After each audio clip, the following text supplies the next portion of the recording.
were you saying about your philosophy on quarterbacking in the 21st century? Well, NFL? I think in general, you look back to some of the influences you've had, and I think about what my grandfather told me, Coach Walsh used to always say, is that it's the most difficult position in all of sports, and our job as a coaching staff is to figure out a way to make the most difficult position as simple as we can. And really, being in a situation in Washington as a coordinator the last handful of years where you're calling plays, you've got to be mindful when you put together a game plan. All right, the first thing that you have to have in mind is the quarterback, are these plays conducive to his strengths?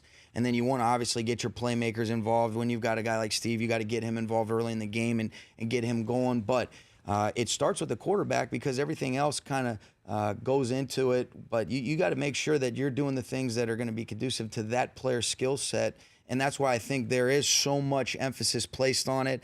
And it's why, like, you look at when you've got those guys, you hold on to them, you pay them, and then you feel like you've got an answer for that position for a long time to come, and you give yourself a chance to compete for championships. So when you guys do the draft, I think of the Cleveland Browns when they got Tim Couch, and he was in that offense, and they ran it was a 20-play playbook. Sure. When you guys do your research, how honest are those coaches when you guys interview the coaches and understand the system in which they're playing?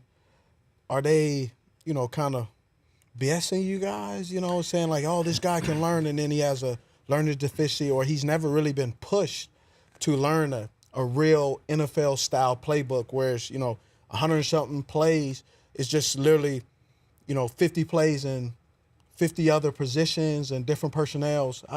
Yeah. What goes on with that? That's a great question, Steve, because I think the first thing that makes it difficult when you're just evaluating specifically the quarterback position is you look at the emphasis that's placed on the spread systems.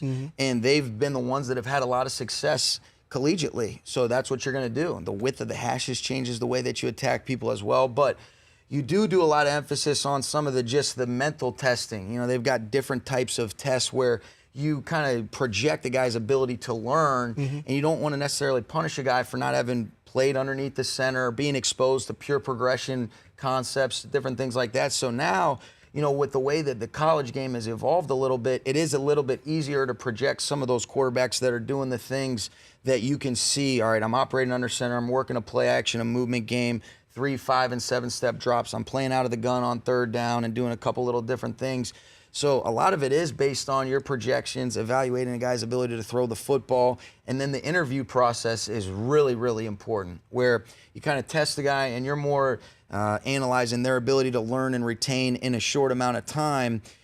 So it does make it difficult, but the coaches are always going to be pretty positive, for the most part. So the coach would be positive about a guy who is inefficient of retaining information. Well, I think it's a healthy dynamic because they have a contribution to their to their collegiate university, and so that's a tough road. I love that. By the way, healthy dynamic would be a great name. Brockman, put that down for a fantasy football team name. Healthy dynamic. That's a new one for me to file away. So you gave me ATC, I give you healthy dynamic. I like it. It's Sean McVay. It's called a symbiotic relationship. The Rich Eisen Show, weekdays at noon Eastern on radio stations across the country and audience.